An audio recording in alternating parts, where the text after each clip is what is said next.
First হচ্ছে আমি বলবো যে চতুর্থ অধ্যায় মূলধন ও মুনাফাদীয় লেনদেন। লেনদেনের মধ্যে আমরা ভাগ করছি দুটো ভাগে। কি কি ভাগে? একটা হচ্ছে মূলধনীয় আর কি মুনাফাদীয়। তাহলে মূলধনটা হচ্ছে তোমার দীর্ঘদিন ধরে তুমি ব্যবহার করবা এমন কিছু সম্পত্তি ক্রয় বিক্রয় করতেছো, ক্রয় বা বিক্রি করতেছো, বা দীর্ঘ টাইমের জন্য দীর্ঘ সময়ের জন্য তুমি একটা টাকা তোমার ব্যবসায় আনতেছো। ঠিক আছে? ধরো এই ঋণ নিছো, ব্যাংক থেকে কি করছো? ঋণ নিছো। তাহলে এই ঋণটা কি তুমি প্রতি মাসে মাসে দিবা? না, ব্যাংকে তোমার যদি একবার তুমি সুদ দিবা বারবার, প্রতি মাসে মাসে তুমি কিস্তি দিবা ব্যাংক আছে। তাহলে প্রতি মাসে মাসে ঋণ দিলাম, তাহলে ঋণটা তুমি কি করছো? একটা লং টাইমের জন্য নিছো, ধরো 1 বছরের জন্য নিছো, 12 মাসের জন্য নিছো আর কি লোনটা। এখন প্রতি মাসে মাসে কি করবা? শোধ করবা। কি করবা?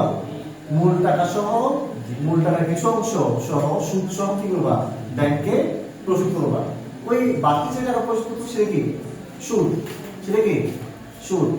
এখন ঋণটা তোমার জন্য কি মূলধন জাতীয় নাকি মুনাফা জাতীয়? মুনাফা জাতীয় হচ্ছে বছরের যে কোনো সময় কি টাকা আসতেও পারে, টাকা যেতেও পারে। ঠিক আছে? মুনাফা জাতীয় কি বছরের যে কোনো সময়, মাস 1 মাস পর পর, 2 মাস পর পর। আমরা মূলধন জাতীয় বুঝবো কি হবে? বছরে একবার। বছরে কয়বার? একবার। ঠিক আছে? বছরে যেটা একবার আসবে বা একবার চলে যাবে সেটা হচ্ছে মূলধন জাতীয়।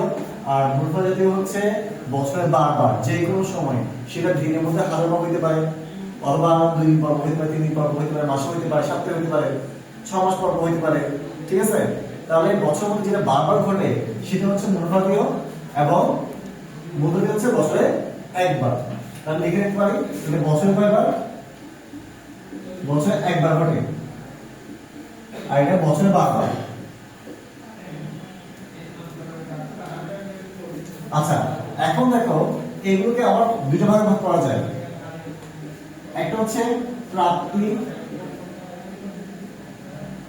বা আয়, আর হচ্ছে প্রদান বা ব্যয়। এখানে সেম আমরা দুটো ভাগে ভাগ করতে পারি। একটা হচ্ছে প্রাপ্তি বা আয়, আর হচ্ছে প্রদান বা ব্যয়। এখন দেখো প্রদান বা ব্যয় একই কথা, প্রাপ্তি বা আয় একই কথা। প্রাপ্তি মানে পাবো, প্রাপ্তি মানে কি আমি পাবো। ঠিক আছে? আয়ও কিন্তু আমার কাছে টাকাটা আসবে, ঘুরে কি আমার কাছে আসবে, পাবো, আমি তা পাবো। ঠিক আছে? তাহলে প্রাপ্তি এবং আয় সিমিলারিটিস, একই রকম। আবার প্রদান এবং ব্যয় একই রকম। তাহলে দেখো নাম বলতে পারি আমরা কি হবে? যে মূলধন জাতীয় প্রাপ্তি, মূলধন জাতীয় আয়, মূলধন জাতীয় প্রদান, মূলধন জাতীয় ব্যয়। ক্লিয়ার? আবার দেখো নামটা দেখো, মুনাফা জাতীয় প্রাপ্তি, মুনাফা জাতীয় ব্যয়, আয়, মুনাফা জাতীয় প্রদান, মুনাফা জাতীয় ব্যয়। শুধু এই নামের সাথে নামটা জুড়ে দিলাম, যোগ করে দিলাম। দেখো এটা দ্বারা টাকা আসবে, এটা দ্বারা কি হবে? টাকা আসবে, আর এটা টাকা চলে যাবে।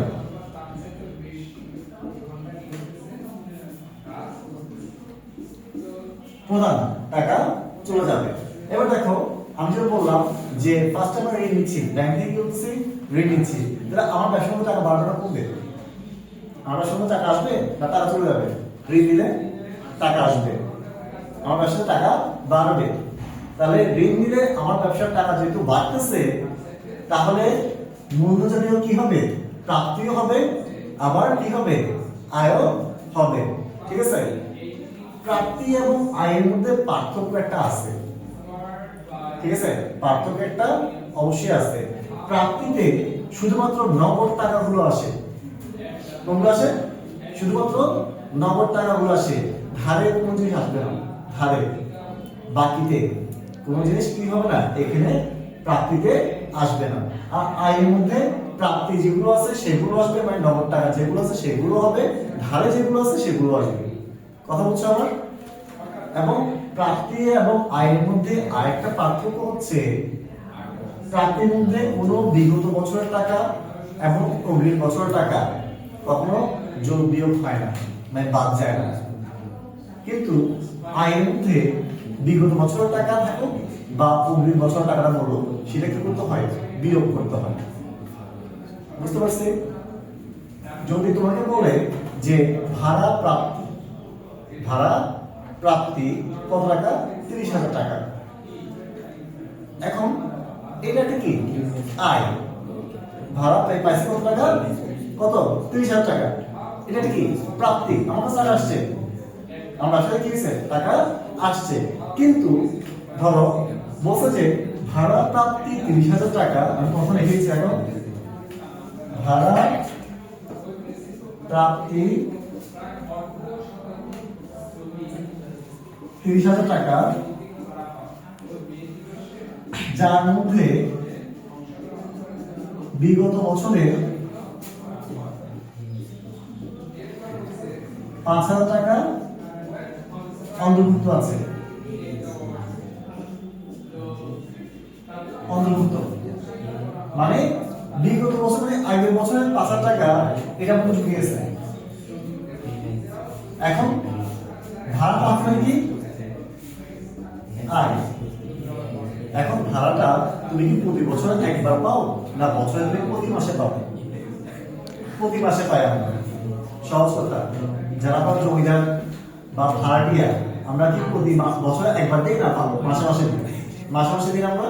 তাহলে মালিক ভাড়া পাচ্ছে কিন্তু প্রতি মাসে মাসে, তাহলে কি কোন ধরনের হবে? কোন ধরনের হবে? বছরে বারবার। এটা লিখে দিচ্ছি, বছরে বারবার। মূল ভাড়াতে কি হবে? প্রাপ্তিও হবে, আয়ও হবে। আমরা বুঝছো? প্রাপ্তিও হবে, কি হবে? আয়ও হবে। বছর বারবার কি ধরনের হবে? মূলত জাতীয় হবে। ঠিক আছে? এখন দেখো, আমি বললাম প্রাপ্তিতে কিন্তু এতটুকু আসবে। কতটুকু আসবে? 30,000 টাকা আসবে। প্রাপ্তিতে কত টাকা আসবে? 30,000 টাকা আসবে। কিন্তু যখন আয়ের ঘর করবা, যখন কি এইটা করবা, তখন কিন্তু এক সমস্যা আছে। কি সমস্যা আছে? তখন কিন্তু এই টাকাটা লিখে তার থেকে এই টাকাটা কি করতে হবে? বিয়োগ করতে হবে। ঠিক আছে? মানে তুমি আয় করছো এই বছরে কত, বিগত বছর টাকাটা আসবে না, বিগত বছর টাকাটা আসবে না।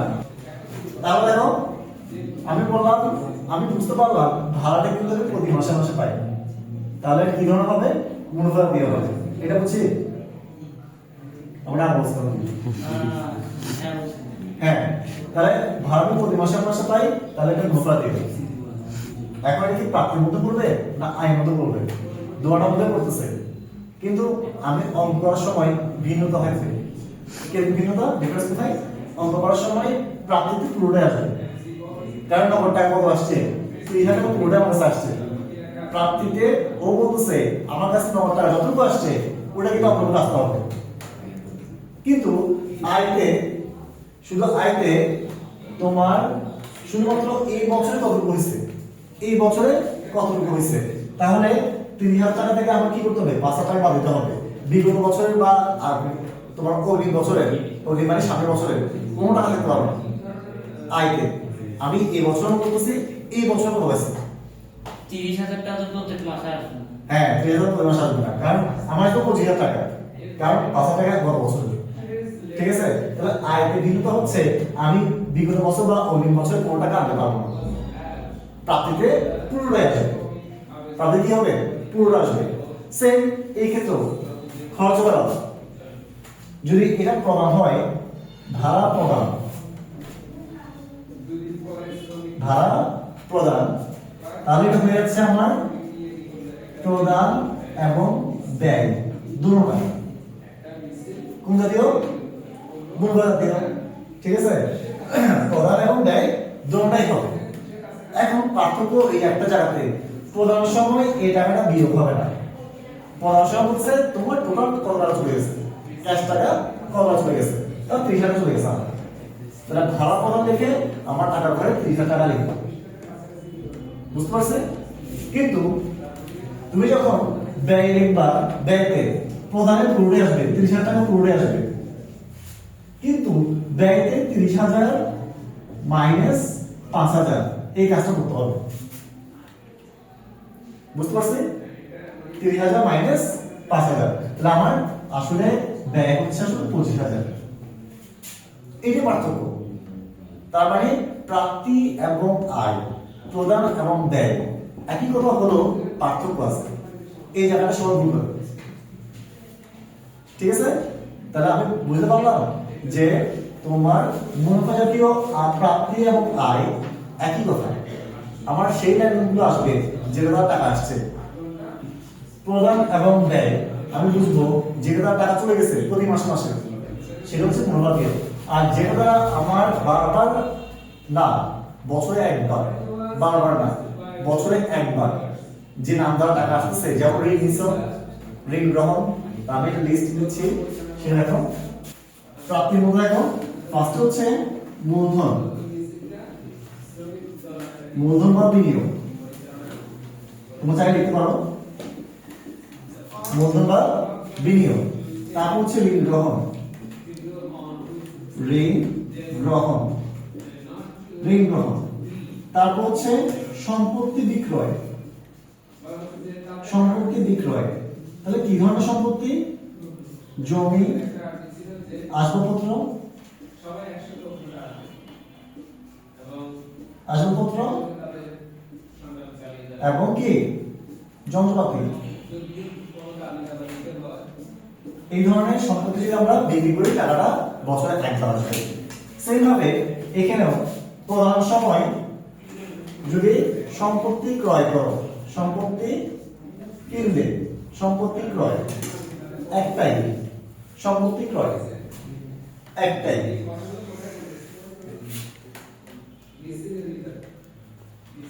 এবার আমরা শিখবো প্রাপ্তি এবং আয় কোনগুলো। যেমন বিক্রয় প্রতিবারে হয়, বিক্রয় ফার্স্ট হচ্ছে বিক্রয়। সেই খরচের বেলায় ফার্স্ট আসবে ক্রয়, খরচ প্রতিবার করা হয়, ক্রয়, বিক্রয় এবং ক্রয়। এরপর হচ্ছে ভাড়া, উপভাড়া, উপভাড়া। তারপর হচ্ছে সুদ প্রাপ্তি, সুদ প্রাপ্তি, কমিশন প্রাপ্তি।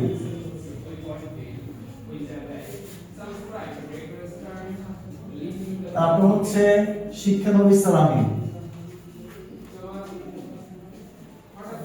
শিক্ষানবিশ সালামি। এগুলো হচ্ছে আমার ব্যাংক জমার সুদ,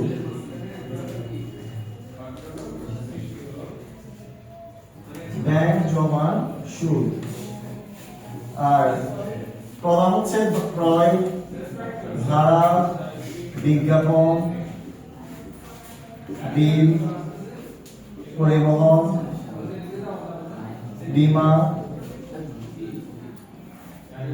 তারপর হচ্ছে অফিস খরচ। তারপর হচ্ছে তোমার শুল্ক। তারপর হচ্ছে মজুরি। অনেকগুলো আছে। তাহলে এটা হচ্ছে আমার মূল্য এবং মূল্যের মধ্যে একটা অংশ। লাস্ট পার্ট এখানে বোঝার মতো একটা জিনিস আছে। এরপর আমরা যখন অবশ্যই দিব শিখতে বলবো এখানে গ্রহণ করা। তাহলে আমার বেসিক আজকে আমি শিখছি কি কি, যে একটা হচ্ছে মূল্য দিয়ে হচ্ছে মুনাফা দিয়ে, ঠিক আছে। মূল্য প্রাপ্তির মধ্যে পদার্থটা কি হতে পারে এবং তোমার আয়ের মধ্যে কি হতে পারে। আয়ের মধ্যে আমি কি বলছি, বিগত বছর এবং অন্য বছর বাদ যাবে, কিন্তু প্রাপ্তি এবং প্রদানের মধ্যে কি হবে না, বিগত বছর বা অন্য বছর কোনো কিছু বাদ যাবে না। এটা হচ্ছে একটা পার্থক্য, ঠিক আছে। আচ্ছা, এবার হচ্ছে বিলম্বিত মুনাফা ব্যয়, এটি সম্পূর্ণ অঙ্ক থেকে আলাদা একটা পার্ট, কত আসে, ঠিক আছে। সৃজনশীলে কিসে আসবে, আমরা না কত আসবে, ঠিক আছে। তাহলে কত আসবে, বিলম্বিত মুনাফা জাতীয় ব্যয়ের পরিমাণ নির্ণয় করো। তাহলে এখানে যে আইটেমগুলো আছে, নাম লেনদেনগুলো আছে, একদম নাম লিখিত, ঠিক আছে। আগে জিনিসটা বলি যে আসলে জিনিসটা কি। দেখো বই ভাষা হচ্ছে মুনাফা জাতীয় হওয়া সত্ত্বেও, কি ধরনের মুনাফা জাতীয় হওয়া সত্ত্বেও নির্দিষ্ট হিসাব বছর সীমাবদ্ধ না থাকে একাধিক বছর সমূহে সুবিধা পাওয়া যায় বলে একে বলা হয় বিলম্বিত মুনাফাজাতীয় ব্যয়।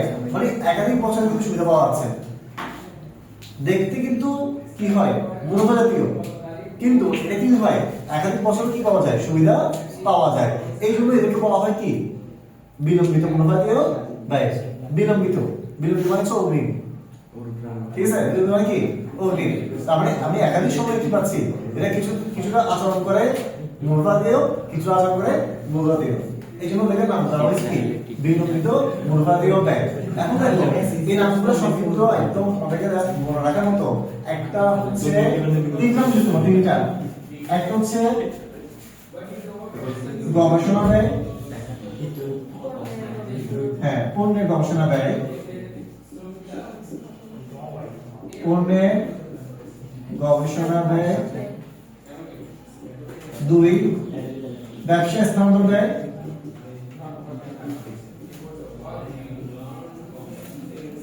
আরেকটা কি